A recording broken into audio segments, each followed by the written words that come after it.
Hello అందరికీ. ఈరోజు మన కిచెన్లో రెసిపీ వచ్చేసి ఆలూ కర్రీ. ఈ ఆలూ కర్రీని చాలా సింపుల్గా, చాలా టేస్టీగా, చాలా ఈజీగా ఎలా ప్రిపేర్ చేసుకోవాలనేది ఇప్పుడు మన వీడియోలో చూద్దాం. ఈ కర్రీని రైస్లోకి, అలానే రోటీలోకి, పుల్కాలోకి, దేనిలోకైనా సరే ఈ కర్రీ అనేది ఇలా చేస్తే చాలా అంటే చాలా బాగుంటుందండి. మరి దీనిని ఎలా చేయాలనేది లేట్ చేయకుండా మన వీడియోలోకి వెళ్ళిపోదాం. ముందుగా 5 బంగాళదుంపల్ని తీసుకోండి. ఇలా మీడియం సైజులో ఉన్న బంగాళదుంపల్ని తీసుకొని వీటిని మధ్యలోకి కట్ చేయండి. ఇలా అన్ని బంగాళదుంపల్ని కూడా మధ్యలోకి కట్ చేసుకొని వీటిని ఒక కుక్కర్లోకి వేసుకోండి. ఇలా కుక్కర్లోకి వేసుకున్న తర్వాత దీనిలోకి వాటర్ని వేసుకొని కుక్కర్ మూత పెట్టేసి వీటిని ఒక 2-3 విజిల్లు వచ్చేంత వరకు బాగా ఉడికించండి. ఈ బంగాళదుంపల్ని ఇలా మధ్యలో కట్ చేసి ఉడికించడం వల్ల మనకి లోపల వరకు కూడా ఆలు అనేది ఉడికిపోయి కర్రీ అనేది చాలా సాఫ్ట్గా చాలా బాగుంటుందండి. కుక్కర్ విజిల్ పోయిన తర్వాత మూత తీసి చూస్తే మనకి బంగాళదుంపలు అనేవి ఈ విధంగా ఉడికిపోయిన తర్వాత వీటికి పైన పొట్టు ఏదైతే ఉంటుందో ఈ పొట్టు మొత్తాన్ని కూడా ఇలా తీసేయండి. ఇలా అన్నింటిని కూడా పొట్టు తీసేసుకొని వీటిని ఒక ప్లేట్లోకి తీసుకోండి. ఈ కర్రీ అనేది ఎప్పుడు ఈ స్టైల్లో ట్రై చేయకపోతే ఈసారి తప్పకుండా ఈ రెసిపీని ట్రై చేయండి. చాలా అంటే చాలా బాగుంటుందండి. ఇలా అన్నింటిని కూడా తీసుకొని వీటిని 2-3 సార్లు శుభ్రంగా వాష్ చేసుకొని తీసుకోండి. ఇప్పుడు వీటిని ఇలా మీడియం సైజులో ముక్కలుగా కట్ చేయండి. మనకి ఈ ఆలూ కర్రీకి ఇలా ముక్కలు అనేవి ఈ సైజులో ఉంటేనే కర్రీ అనేది చాలా బాగుంటుందండి.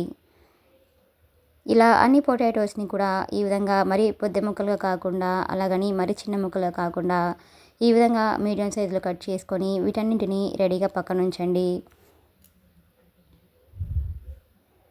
ఇప్పుడు స్టవ్ ఆన్ చేసుకొని ఒక కడాయిని తీసుకోండి. దానిలోకి 2 to 2.5 స్పూన్స్ వరకు ఆయిల్ని వేసుకోండి. ఆయిల్ బాగా హీట్ అయిన తర్వాత దీనిలోకి 1 స్పూన్ తాలింపు దినుసులను వేసుకోండి. అలాగే పావు టీ స్పూన్ జీలకర్ర కూడా వేసుకోండి. ఇవి కొంచెం ఫ్రై అయిపోయాక దీనిలోకి ఒక మీడియం సైజులో ఉన్న ఆనియన్ని ఇలా సన్నగా పొడవుగా కట్ చేసుకొని వేసుకోండి. ఇప్పుడు వీటన్నింటిని ఆయిల్లో బాగా ఫ్రై చేయండి. ఈ కర్రీకి ఆనియన్స్ అనేది మరీ ఎక్కువ ఫ్రై చేయాల్సిన అవసరం లేదండి. ఇలా లైట్గా ఫ్రై అయిపోయాక దీనిలోకి 2 ఎండుమిర్చిని తుంచి వేసుకోండి. అలాగే కొద్దిగా కరివేపాకును కూడా వేసుకోండి. ఈ కర్రీలో కరివేపాకు ఫ్లేవర్ అనేది చాలా బాగుంటుందండి. వీటిని బాగా వేగనివ్వండి.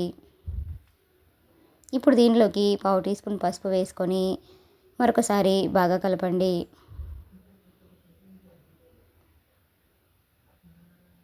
తాలింపు అనేది ఇలా బాగా ఫ్రై అయిపోయాక దీనిలోకి మనం ముందుగా ఉడికించి ఉంచుకున్న ఆలు ముక్కల్ని కూడా దీనిలోకి వేసుకోండి. ఇప్పుడు ఇవన్నీ కూడా ఆయిల్లో కలిసేటట్లుగా ఇలా ఒకసారి బాగా మిక్సింగ్ చేయండి. ఆల్రెడీ పొటాటోస్ ముక్కల్ని ఉడికించేసుకుని తీసుకున్నాం కాబట్టి వీటిని ఆయిల్లో మరీ ఎక్కువసేపు ఫ్రై చేయాల్సిన అవసరం లేదండి. ఒక 2-3 నిమిషాల పాటు మగ్గించేస్తే సరిపోతుందండి. మనకి ఆలు ముక్కలు అనేవి మగ్గేలోగా మరోవైపు చిన్న మిక్సీ జార్ని తీసుకొని దానిలోకి 5-6 వరకు పచ్చిమిర్చిని ఇలా తుంచి వేసుకోండి. అలాగే 4 పొట్టు తీయని వెల్లుల్లి కూడా వేసుకోండి. అలాగే హాఫ్ టీ స్పూన్ జీలకర్ర కూడా వేసుకొని మూత పెట్టేసి వీటిని మరీ మెత్తగా కాకుండా ఇలా కచ్చా పచ్చాగా గ్రైండ్ చేసుకొని తీసుకోండి. ఈ విధంగా ఉంటేనే మనకి కర్రీ అనేది చాలా బాగుంటుందండి. ఇప్పుడు ఆలు ముక్కలు అనేవి మనకి ఇలా బాగా మగ్గిపోయిన తర్వాత ఒకసారి ఇలా బాగా కలిపేసుకొని దీనిలోకి మీ టేస్ట్ తగ్గట్టుగా సాల్ట్ని యాడ్ చేసుకోండి. అలాగే మనం ముందుగా గ్రైండ్ చేసి ఉంచుకున్న పచ్చిమిర్చి కారం ఏదైతే ఉందో ఆ కారంని కూడా దీనిలోకి వేసుకోండి. పచ్చిమిర్చి అనేవి మీ కారానికి తగినట్టుగా యాడ్ చేసుకోండి. ఇప్పుడు ఈ కారం అనేది ముక్కలకి పట్టేలాగా ఒకసారి ఇలా బాగా కలపండి. ముక్కలు అనేవి చెదరకుండా ఇలా మెల్లగా కలపండి. మనము పచ్చిమిర్చిని పచ్చివాసన పోయేంత వరకు దీన్ని బాగా మగ్గించండి. ఇవి పచ్చివే వేసాం కాబట్టి లో ఫ్లేమ్లో ఉంచేసి వీటిని ఒక 3-4 నిమిషాల పాటు పచ్చివాసన పోయేంత వరకు బాగా మగ్గించండి. అలాగే దీనిలోకి హాఫ్ టీ స్పూన్ ధనియాల పొడి కూడా వేసుకొని, అలాగే చివరగా సన్నగా కట్ చేసి ఉంచుకున్న కొత్తిమీరను కూడా వేసుకొని మరొకసారి బాగా కలిపేసుకొని 1 నిమిషం పాటు ఉంచేసి స్టవ్ ఆఫ్ చేసుకోండి. అంతేనండి, ఎంతో టేస్టీగా ఎంతో ఈజీగా ఉండే ఆలూ కర్రీ అనేది మనకి రెడీ అయిపోయినట్లే. ఈ కర్రీ అనేది రైస్లోకైనా రోటీల్లోకైనా చాలా అంటే చాలా బాగుంటుందండి. ఇలా రెడీ అయిపోయిన ఈ కర్రీని ఒక సర్వింగ్ ప్లేట్లోకి తీసుకొని వేడివేడిగా కానివ్వండి, చల్లారిన తర్వాత అయినా కూడా దీన్ని సర్వ్ చేసుకుంటే ఆ టేస్ట్ అనేది చాలా బాగుంటుందండి. మీకు కూడా ఈ రెసిపీ కనుక నచ్చినట్లయితే ఒక లైక్ చేయండి. Please subscribe my channel, like share and comment. అలానే లైక్ చేయడం మాత్రం మర్చిపోకండి.